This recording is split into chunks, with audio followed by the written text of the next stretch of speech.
Hi friends, welcome to friends kitchen. இன்னைக்கு நாம என்ன பார்க்க போறோம்னா வெண்டைக்காய் கிரேவி தாங்க பார்க்க போறோம். அதுக்கு ஒரு மசாலா அரைச்சிக்கலாங்க. அதுக்கு அடுப்புல கடாய் வச்சு மல்லி 1 ஸ்பூன், சீரகம் 1/2 ஸ்பூன், பூண்டு 4, வரமிளகாய் 2, கடலைப்பருப்பு 1 ஸ்பூன், கொஞ்சமா எண்ணெய் சேர்த்திக்கலாங்க. இதை நல்லா வறுத்து விட்டுறலாங்க. கருவேப்பிலை கொஞ்சமா சேர்த்திக்கலாங்க. அவ்வளவுதாங்க. இது நல்லா வறுத்து விட்டாச்சு.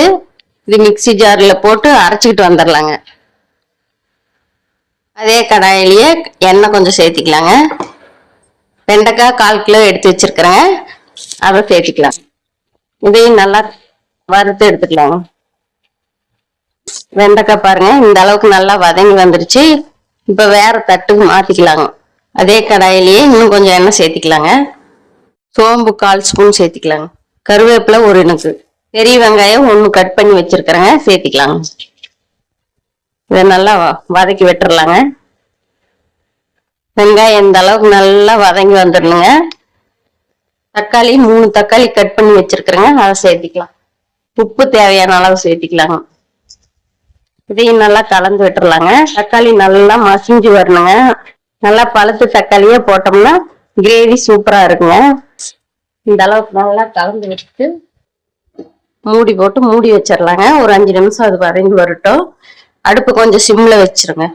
5 நிமிஷம் ஆயிடுச்சுங்க. பாருங்க, தக்காளி நல்லா மசிஞ்சு வந்துருச்சு. மஞ்சத்தூள் 1/4 ஸ்பூன் சேர்த்துக்கலாங்க. மிளகாய் தூள் 1/2 ஸ்பூன், குழம்பு மிளகாய் தூள் 1 ஸ்பூன். எல்லாம் நல்லா கலந்து விட்டுறலாங்க. அரைச்சிட்டு வந்த விழுதையும் சேர்த்திடலாங்க. எல்லாத்தையும் நல்லா பச்சை வாசனை போற வரைக்கும் நல்லா கலந்து விட்டுறலாங்க. இந்த அளவுக்கு நல்லா தொக்கு பதத்துக்கு வந்துடணுங்க. நல்லா பச்சை வாசனை போற வரைக்கும் கலந்து விட்டாச்சுங்க.